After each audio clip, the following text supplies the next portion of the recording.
Shabbat Shalom! Sejam novamente muito bem-vindos ao estudo da nossa Parashá na sequência do nosso programa Boi Kalá, como fazemos aqui todo início de Shabbat.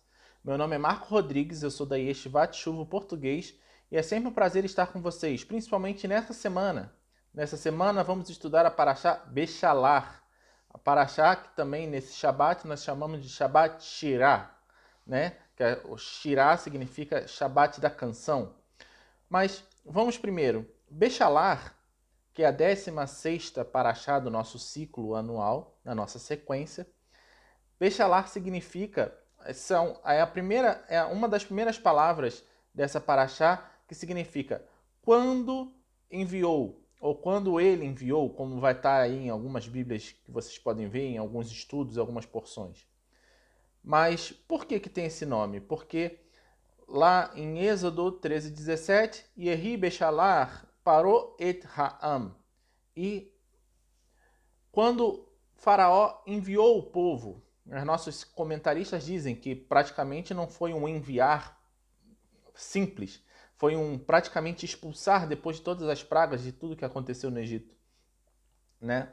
E que se isso não tivesse acontecido, talvez muitos dos israelitas iriam querer ficar ali na zona de conforto, mesmo com todos os anos que passaram de escravidão e servidão. Isso é bom para a gente pensar. Então o Shabbat Shirah, que é o Shabbat da canção, porque nessa paraxá nós temos a canção do mar.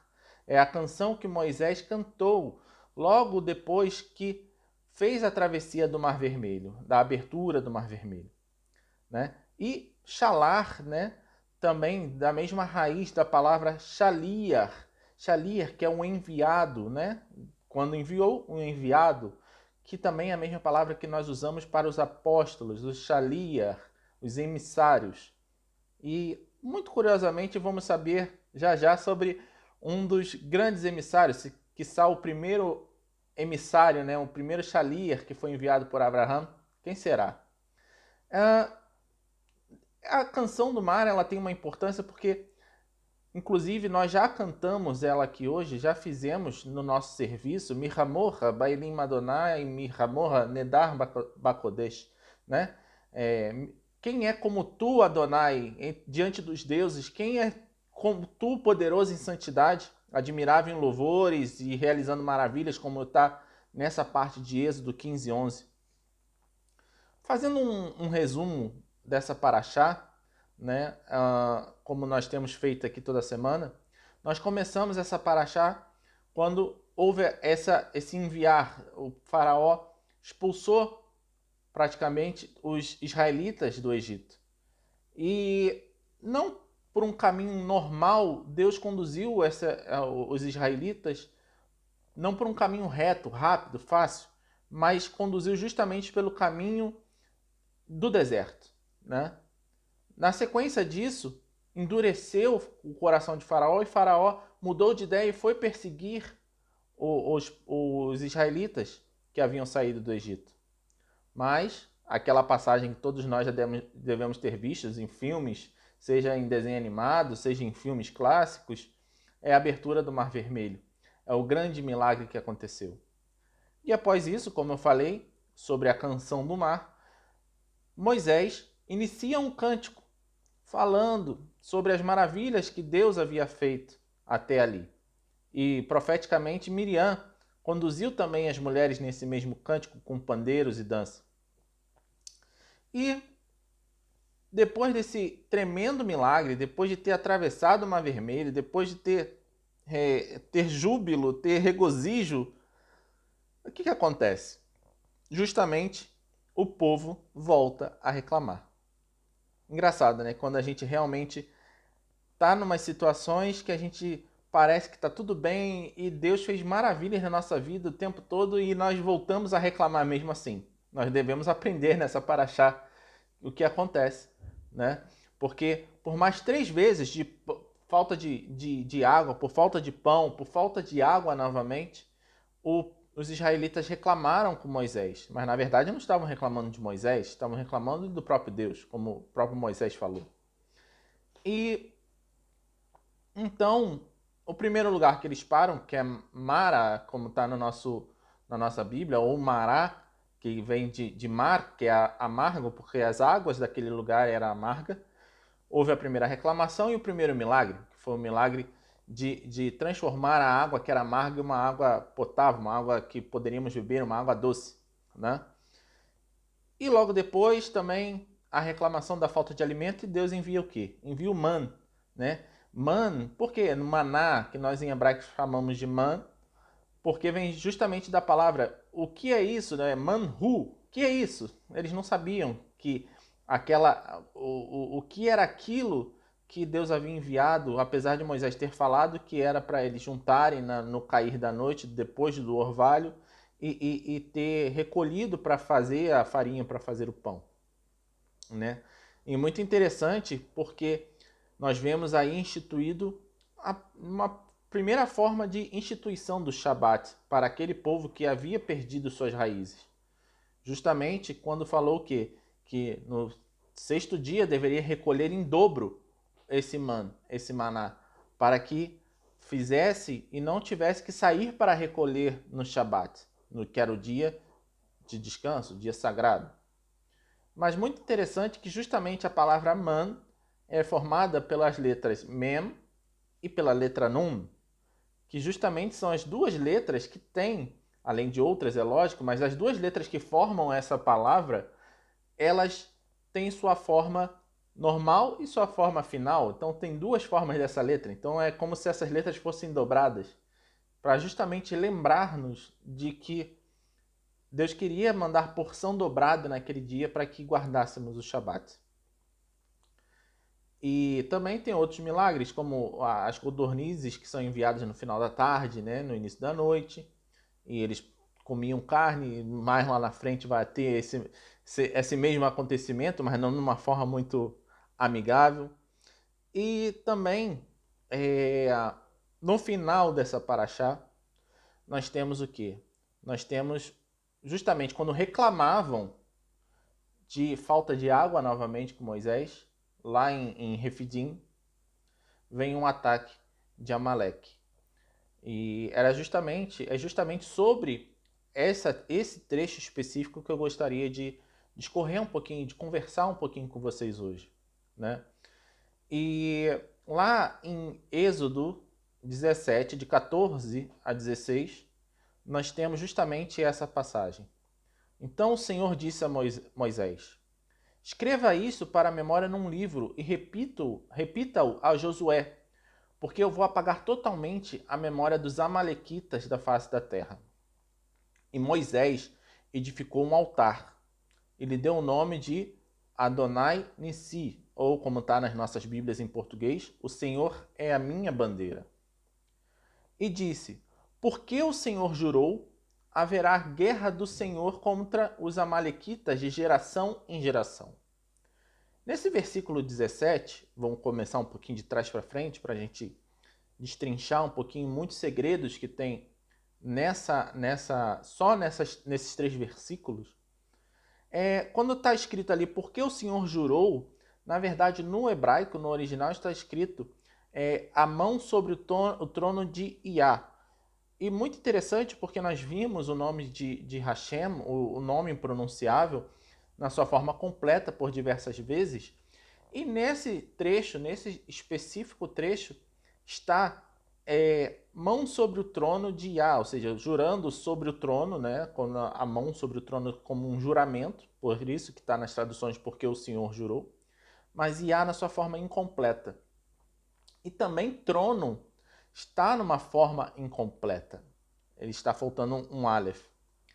E os comentaristas falam justamente sobre o que está relacionado a isso. Nós estamos falando de Amaleque, né? E Amaleque foi jurado que teria guerra pela palavra de Deus, que teria guerra em geração dos israelitas, do povo de Deus, contra os amalequitas.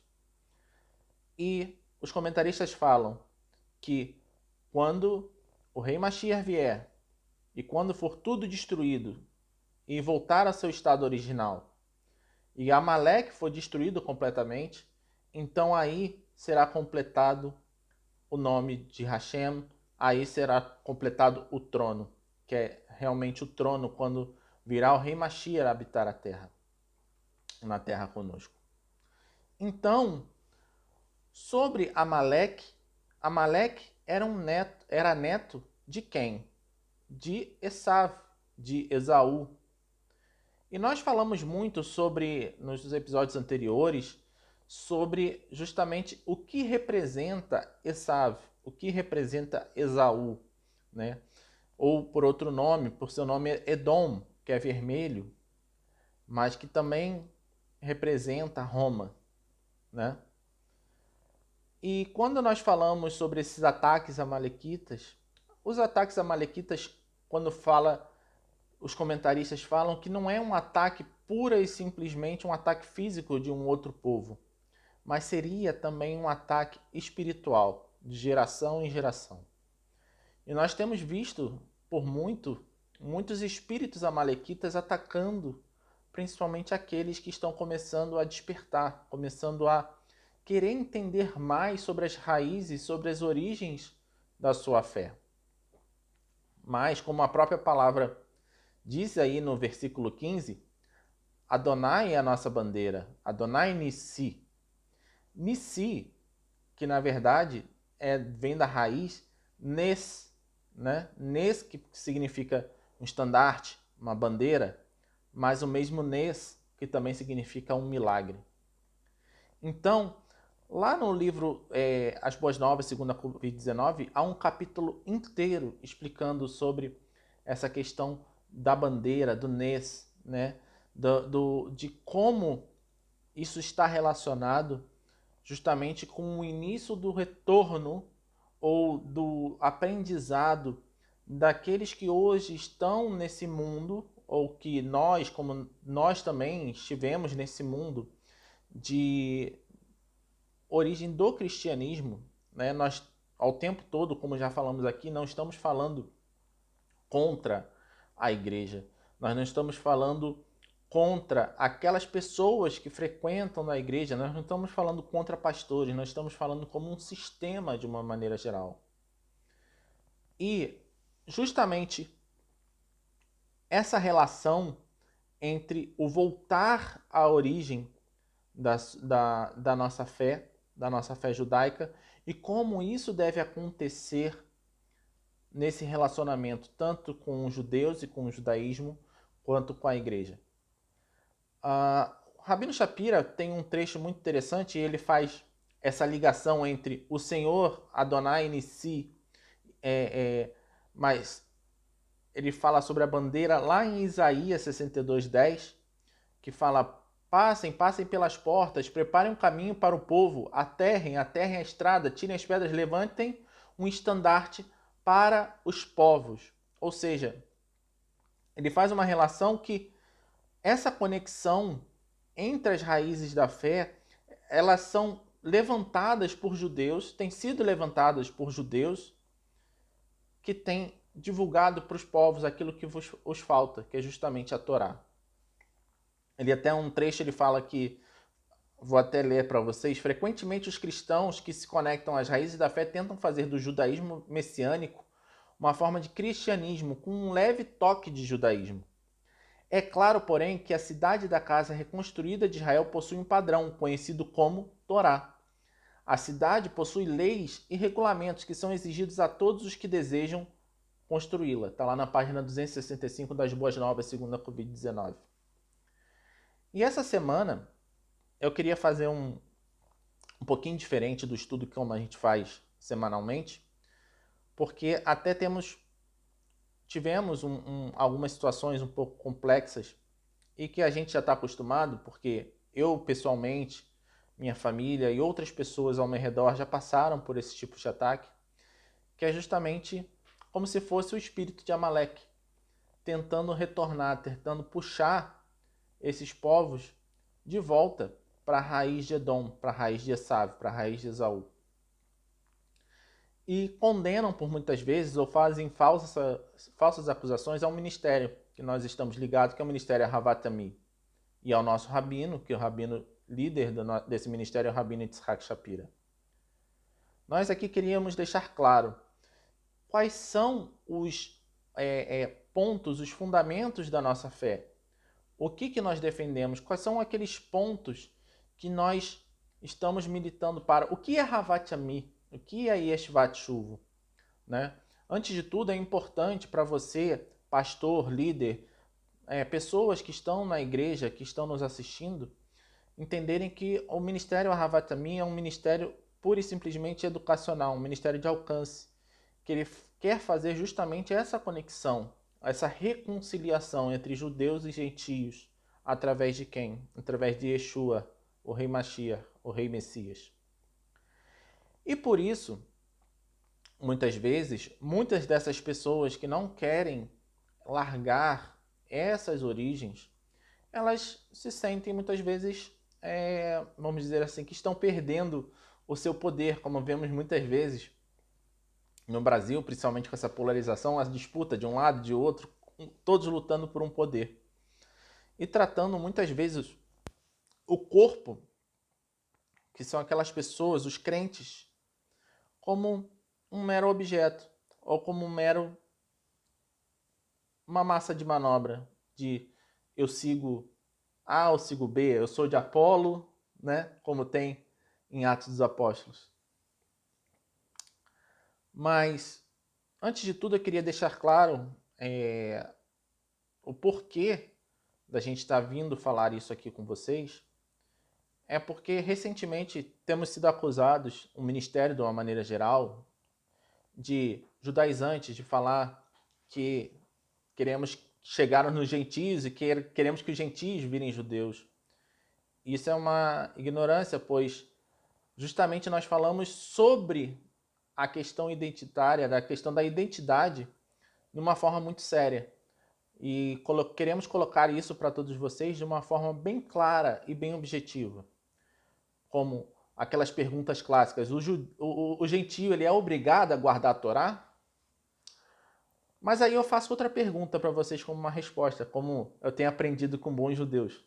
Responder sempre uma pergunta com uma outra pergunta. Será que há algum problema desses gentios que voluntariamente quiseram seguir os mandamentos da Torá, fazê-los da forma como os judeus fazem? Então, fica essa pergunta para vocês mesmos responderem. Nós, aqui da Yeshivat Shuvo Português, nós temos um compromisso muito sério, com a parte educacional. Nós acreditamos que através da educação, através do estudo, através do ensino, é possível fazer um ponto de viragem, um novo começo para o movimento messiânico no Brasil, que muitas vezes ficou perdido, muitas vezes começou até do lado certo, como líderes que nós sabemos que começaram muito bem, mas no futuro negaram Yeshua, e outros que não quiseram sair ou deixar o sistema e continuam presos ao mesmo sistema, apenas trocando o nome, colocando uma kippah na cabeça, ou começando a falar palavras hebraicas, ou tocando um shofar. Não é isso que nós pregamos aqui. Nós pregamos um judaísmo messiânico, como o nosso rabino fala, que seja autêntico, que seja judaísmo, mas que tenha toda a transformação de Yeshua. E se você está na igreja hoje, eu queria falar de igual forma para você, pastor, líder, assim como nós temos feito em vários países, como eu estive visitando a República Dominicana, como eu estive visitando os Estados Unidos, onde realmente pastores de todas as denominações têm chegado a agarrar o tzitzit de um judeu. Não estou falando do judeu nosso Mashiach, estou falando dos judeus que têm a Torá. E fala, ensina a Torá para nós. O que nós estamos errando? Como nós estamos errando o alvo? Como a nossa igreja, que é uma igreja reformada num sistema cristão, cristianismo, pode, junto com Israel, rumar junto para Jerusalém, junto para o Monte Sião, para receber o Mashiach, que é o Messias de Israel. Muita coisa precisa mudar realmente. Eu aqui, como estamos aqui em Portugal, no Brasil, e muitos desses grupos que também pregam esse tipo de coisa para um lado ou para o outro, que vão para os outros países de língua portuguesa, principalmente na África.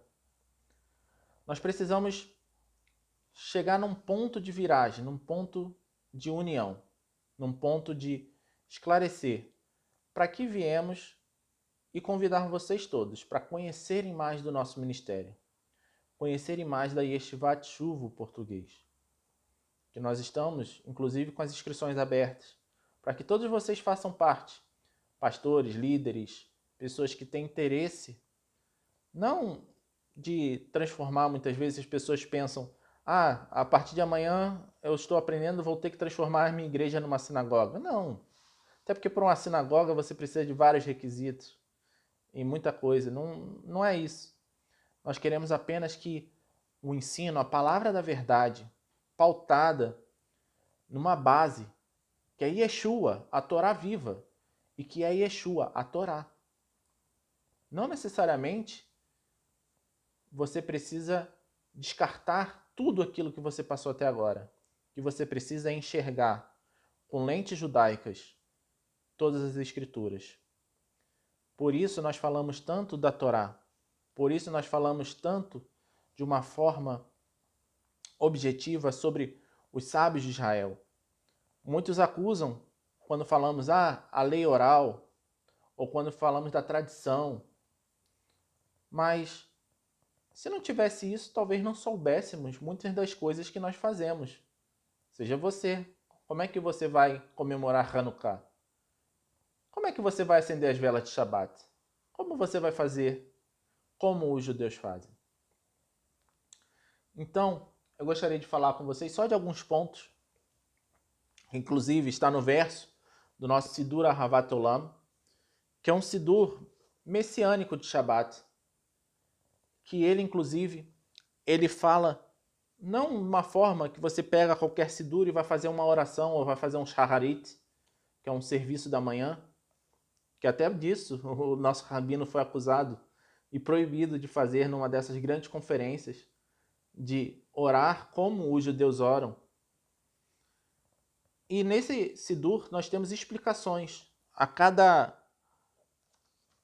oração, inclusive a que eu falei hoje, da nossa Parashá, Parashá Bechalar, que é a canção do mar. Está aqui, Mihamor Baelim Adonai. E tem um comentário falando sobre Baelim entre os deuses. E comentários que levam a enxergar Yeshua dentro dessas tradições judaicas. O que nós precisamos fazer é isso. Não precisa o gentio ou aquele que é das nações deixar de ser gentio e se tornar judeu. O que ele precisa é seguir o mesmo caminho, é seguir junto, aprender qual é o caminho com a casa de Israel. Então, no verso desse nosso Sidur, nós temos a nossa declaração de fé, a declaração de fé da Ahavat Ami. E ela fala, vou ler rapidamente, e eu queria fazer só alguns comentários. Hashem é um e não há outro. Ele é o primeiro e ele é o último, e nada se pode comparar a ele. O Shema é a pedra angular da nossa fé, Shema Israel, e Yeshua falou. Qual é o principal dos mandamentos, mestre? E todas as 613 mitzvot estão incluídas nessa palavra. Yeshua mesmo falou, aquele que tem os meus mandamentos e os guarda é aquele que me ama. A Ahavat Israel é a nossa base fundamental, o amor por Israel é a nossa base fundamental. Pois acreditamos que a salvação de uma Nefesh Israel serve como a salvação de toda a casa de Israel. Uma alma salva em Israel salva toda a casa. É o início, é o princípio de tudo. Nós acreditamos no retorno dos Binei Anusim. No retorno, não na exploração dos Binei Anusim. Eu posso falar para vocês, porque eu sou Binei Anusim. Mas eu descobri isso não com um interesse de saber, de ser mais judeu do que o próprio judeu. Essa é uma história que precisa ser discutida. Essa é uma história, assim como nós, na última semana, relembramos o Dia Internacional em Memória às Vítimas do Holocausto, nós precisamos relembrar que quem são os Binei Anusim. para que não haja mais uma inquisição, para que não haja mais uma obrigação daqueles nossos antepassados, que 13, 14, 15 gerações. Essa semana eu vi um certificado de 31 gerações que foi um filho, forçado, um judeu forçado a se converter. E isso me faz judeu por conta disso? Ter um DNA judeu, com um percentual de judeu, me faz judeu por conta disso? E aonde fica a circuncisão no coração? É isso que pregamos aqui. O retorno dos gentios, daqueles das nações, a verdadeira circuncisão do coração, para que possa ser enxertado na casa de Israel. E nós acreditamos no retorno à terra de Israel, a autêntica fé messiânica como parte integrante da salvação de todo Israel. Mas se é agora, se vamos voltar, se o Estado de Israel vai aceitar o Bnei Anussim, será que vou ter que me converter de uma forma normativa, numa forma oficial, e negar Yeshua para ter que voltar a morar na terra de Israel? É isso que devemos fazer? Ou devemos também pensar que quando o Mashiach vier, ele vai levar os seus para a terra de Israel? O papel dos judeus messiânicos no mundo é distribuir a luz, tornando-se um or legoi, ao introduzirem aqueles que são das nações nas alianças de Israel e na luz definitiva, que é quem? É o Messias, nossa justiça, através da sua plenitude. Esse é o papel dos judeus messiânicos, assim como Rabino Shapira fala um capítulo inteiro do livro dele mais novo, O Remanescente Rebeca. Ele explica exatamente como é feita o início de como funciona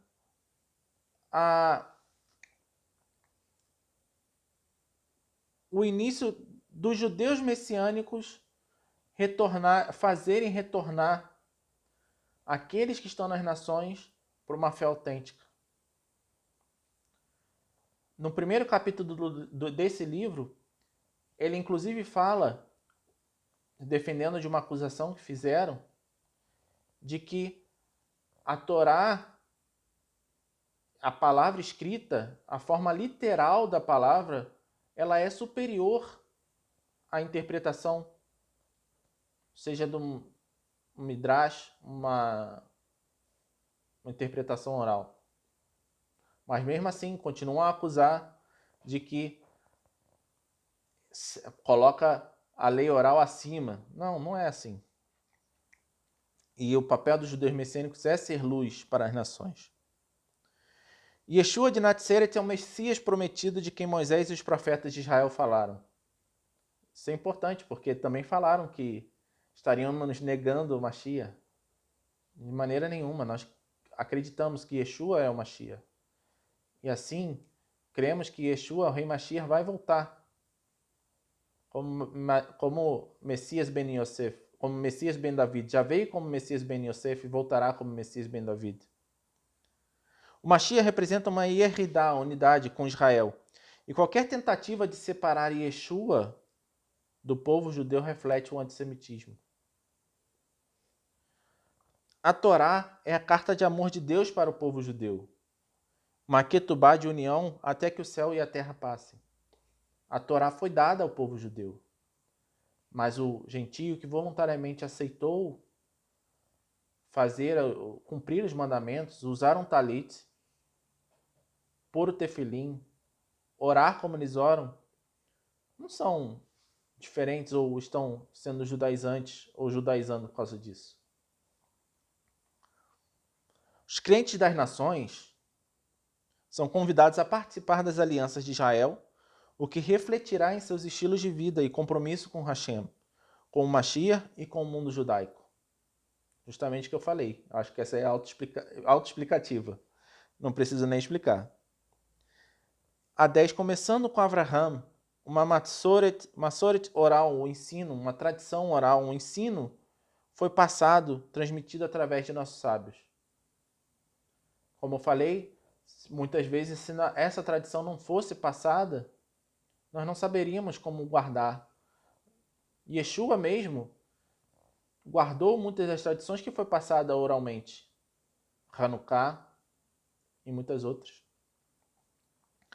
Há um chamado e papel exclusivos dos judeus messiânicos e um chamado das nações para construírem o reino de Deus juntos. O papel dos judeus messiânicos, judeu que nasceu em Israel, foi criado em Israel, assim como o Rabino Shapira, ou outros que também nasceram etnicamente judeus e começaram a crer no Mashiach, é justamente esse. É de convidar nós, gentios das nações, para ingressarmos, para aprendermos. E nós temos aprendido muito. Nunca fomos forçados a guardar nada daquilo que nós não voluntariamente aceitamos fazer. E nem fomos falados, como alguns grupos falam, vocês só vão fazer, só vão entrar na aliança se fizerem isso, isso e isso. Não, pelo contrário. Nós, como das nações, nós temos que aprender, como está lá em Atos 15, a cada Shabat com Moisés sendo lido nas sinagogas. A fim de restaurar o Mashiach a Sião, o Messias, devemos retificar seu nome através do retorno ao contexto do judaísmo messiânico autêntico, um contexto autêntico. Um contexto onde nós estamos aprendendo sobre o que é o judaísmo, o que é pensar como um judeu, qual é a verdadeira interpretação daqueles textos da Brit Hadashah, do Novo Testamento, o que fala exatamente linkando com a Torá, que é a base. E a última, nós podemos apressar ou atrasar o retorno do Mashiach. Muitas pessoas mandam essas perguntas para a gente, mas como podemos apressar o retorno do Mashiach? Com base em nossas ações, observância das mitzvot e nossa caminhada diária com Deus. Então, eu gostaria de fazer um convite para vocês. Se quiserem aprender mais sobre o nosso ministério, sobre a Havat Amim Ministries, sobre a Yeshivat Shuvu português, entre em contato com a gente, já está aqui nosso e-mail passado, portuguese@shuvu.tv. Mande uma mensagem para a gente, seja pelo Facebook, seja pelo YouTube, querendo saber mais. As inscrições para a nossa Yeshivá, nosso ano Aleph, que é um ano especificamente designado para mostrar qual o papel das nações. Muitos dos cursos são ensinados pelo pastor Matt McKeown, que é um pastor de uma igreja cristã e que segue o judaísmo messiânico. Mas ele continua sendo pastor de uma igreja. E ele ensina em sua igreja da forma como os nossos pais passaram as tradições, como foi passada a Torá, como foi ensinado a Torá como base. Escreva para nós. Espero que todos tenham aproveitado essa paraxá. A paraxá Bechalar começa com o Cântico de Moisés. E como diz a tradição, o Cântico de Moisés é um dos 10 cânticos. Um outro cântico, o Salmo 92, que diz a tradição como Adão guardou o primeiro Shabat. É um cântico de Shabat, Salmo 92 também, já falamos aqui, fizemos aqui no serviço de Kabbalat Shabat há poucos instantes. E a última canção será cantada pelo Mashiach, será cantada pelo Messias, ou com o Messias, pelo Rei Messias. E nós cremos que essa canção é a que está lá em Apocalipse. Apocalipse 15. Shabbat Shalom. Até a próxima. Vejo vocês. Até lá.